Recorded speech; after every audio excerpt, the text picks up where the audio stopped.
Good morning. My name is Trish O'Brien. As Karina has introduced me, and I'm the head of provider relations in QQI. As Padraig mentioned earlier, the section was established to liaise with providers during their transition to QQI over the last. As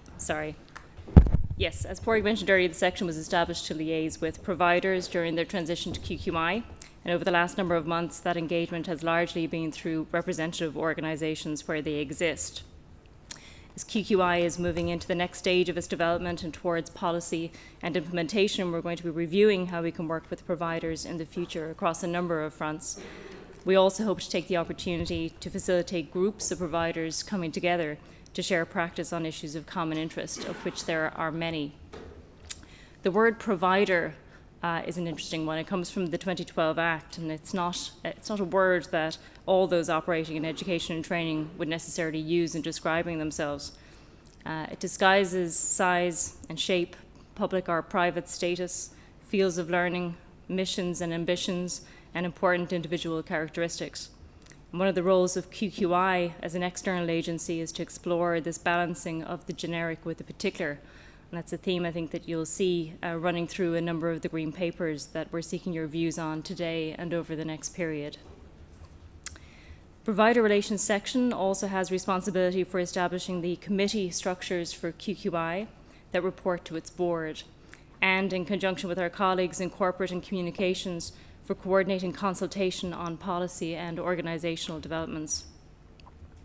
In relation to the former, we will soon be seeking expressions of interest through our website in joining committees, as the structures required to govern QQI's activities are becoming clearer to us and to our board. In terms of consultation, this event, a similar event that took place in Dublin last week, and the use of online submissions are the key means through which we're going to be consulting on the green papers before you. Details of other consultation processes that we'll be undertaking over the coming period will appear on our website. And they include consultation on strategy, which is Anna's area, which is intended to take place next month, and will propose the mission, vision, values and goals for QQI over the next coming number of years. We've been careful in designing these green papers that they don't preempt the agreement of strategy and are consistent with the stage of our development in that regard. The agreed strategy for QQI will of course provide another significant input to our consideration of policy direction. Between the two main consultation events that we've had that have been organised in Cork and Dublin, I think we've had about 450 people in attendance between the two events. That could be wrong, that could be even less than what we've had. And that attendance has spanned public and private providers of every description, government bodies, funding bodies, policy bodies, employer and union organisations, amongst others. The breadth of interest and engagement in this consultation process reflects the scope of QQI's functions, and as such it provides very significant opportunities for QQI and for the education and training environment as a whole. It also places a responsibility on the organisation to carefully consider how it goes about designing policy. Brian and Karina have described the relationship between our qualifications and quality assurance functions and the centrality of the National Framework of Qualifications. And that reflects what has been evident to us for some time. We have to take a holistic view of our work when developing policy. The manner in which the comprehensive policy development programme has been designed reflects that integrated approach. In terms of process, I should say that the green papers that you're looking at were preceded by outline green papers which were submitted to our board in April for consideration, and the outcomes of these consultation processes will of course be submitted to the board, as will any white papers as they become available. There are 18 green papers, as has been mentioned already, and they're all posted to our website. And our decision to release all of those at the same time, whilst providing challenges in terms of feedback, it does provide you with the full picture before having to comment on the issues and options associated with the individual pieces of that picture. Some of the green papers will be developed into white papers in July, and a second consultative process will take place on those documents in August for their introduction in September 2013. So essentially, and just to make sure that there's no confusion in terms of the deadlines for response, In this first phase of consultation, sections 1, 2, and 3 of your pack. So if you just want to have a look at your index page, just to give you the sense of what we're seeking feedback on. It's paper 1, which is on the comprehensive implementation of the functions of QQI. Paper 2, which is provider access to program accreditation. Paper 3.1, protection for enrolled learners, and 3.2, fees for QQI services. They're the papers that we're seeking feedback on by the 7th of June. That leaves another 14 policy areas, which are identified in section 4, and those are going to take a longer route to development and will require further research and discussion. And feedback on section 4 on those 14 policy areas is due by the 13th of September. The papers themselves were developed through policy development groups, which were made up of managers responsible for linked policy areas.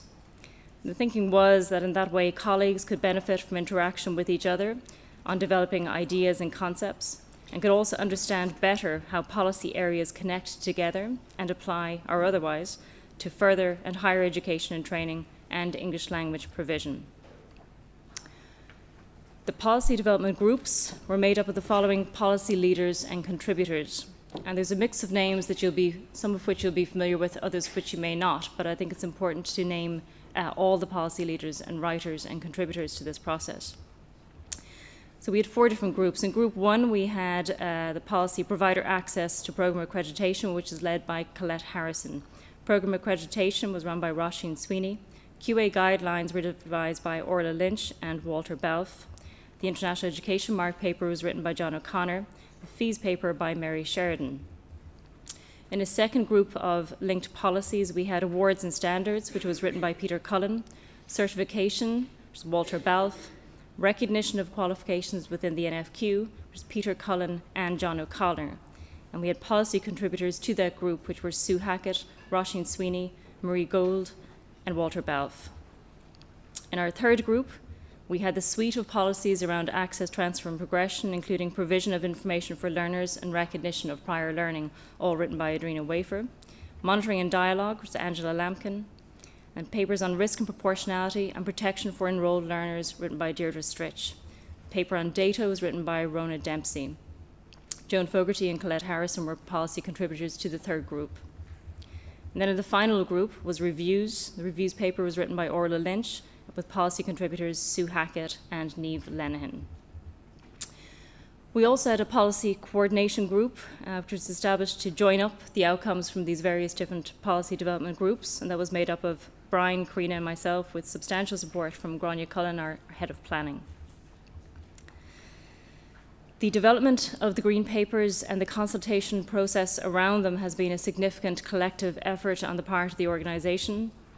It has thrown light not only on our joint understandings, but has also led to hours of discussion and debate on matters such as when is a guideline not actually a guideline? How many ways can you use the word recognition to mean different things? Under what circumstances can you definitely not use the word framework? And what do we mean by engagement? And we spent hours, and I mean hours, talking about those individual pieces along with all the individual policies and Green Papers. As we progress our thinking, we also have to remain mindful that consensus internally is not necessarily a positive thing. Different voices are important to retain. They safeguard the space between thought and action and insist that we inform ourselves of external perspectives and experience. In that regard, your engagement with the issues and the options that these Green Papers include is not only meaningful, but it's also essential for this process of developing issues and options papers to have been fully worthwhile. So in conclusion, a description of the policy development process to date would not be complete without reference to our policy intern, sitting on my left, also known as Hugh Sullivan. He was a former education officer in USI, amongst his other previous experience. He played a fundamentally important role in this process of developing these Green Papers. He liaised between all of the policy development groups and with the policy coordination group. He kept all the lines of communication open, and he also very quickly gained an understanding of the numerous strands of our business and how they tie together. As an intern, the only inexperience he has shown is in agreeing to use technology in front of 170 people. I'm therefore going to hand over to Hugh, who's going to provide us with a demonstration of how submissions on the consultation process can be made online. Thank you very much.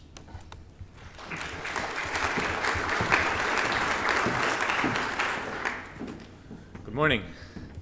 So you will have seen one of these folders on the table in front of you, which is the sort of traditional way of doing this sort of thing, giving everybody a big, scary block of things. But in the it being 2013, we also want to get our consultation and feedback done online. So you see this this web page here. Make a note of that. That's where you'll find the online versions of these things, which is where we would ideally like to get the feedback from you. So I'll show you where that stuff is now. So on the QQI homepage, you'll see that's just qqi.ie. If I can get it to zoom out a small bit.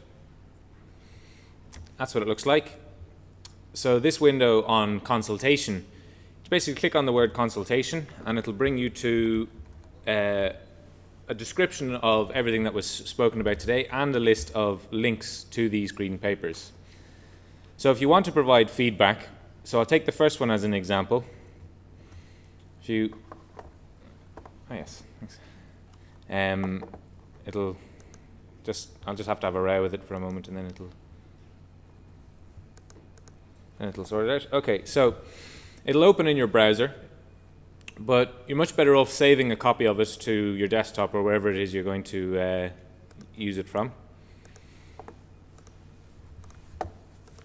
And if I can just get this to go down. Okay, so then you open it up and you'll see that there's a list of bookmarks down the side. The first one is just the document that you have in front of you, which is all the text that you have in the folder in front of you and all the diagrams. And then there are, at the end, there's an interactive form for consultation questions. And they basically address the specific and general questions that are asked in the paper. And the majority of them, some of them are specific option ones where you tick a box or check an option. And some of them are essay boxes where you basically have the word counts are quite generous. So feel free to say what it is you want to say about there. And there are other ones in general which are, do you have any other views or comments on the green paper? So there are 18 of them, but the feedback forms are quite straightforward. Then the last page, there's something important to say here, and that is the options for what sector do you work in are quite prescriptive, as in they're only to do with providers, but obviously our stakeholder base is much wider than that. So we had a little bit of an oversight in creating this list. So if you're filling these out as an individual, as in not on behalf of your organization or your employer, you're just a member of the public filling these out, select other and then just say you're an individual or you're an interested party or whatever, just so that option is there. And provide a contact email address. And then once all your comments are there, just click submit, and that emails all of your responses to us. And you'll get a confirmation email from a QQI address, just says thank you for your forms, for your comments. And if we have anything to follow up with you, we'll be in touch on your specific comments. After a period of analysis and examining the whole situation, we will publish a summary report and a detailed report of all of the feedback on each area, and that will also inform the next phase of development of white papers and green papers. So as I said, it is very straightforward, other than the fact that there's 18 things to feed back on, which is obviously quite a lot. So the first three sections, I just want to reiterate this, it's been said already, but sections 1, 2, 3.1 and 3.2, we need feedback on those by the 7th of June in order to progress those to white papers for the next phase. I know it's tight, but that's the reality. The 14 section 4 green papers are much more longer term. We have a much more freedom to do a longer term consultation on those.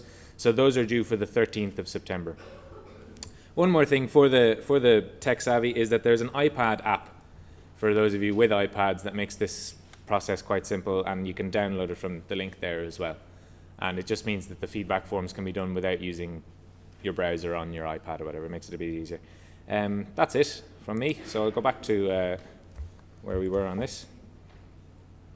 which is, Thank you. yeah, Next one. there we go. Thank you. Great.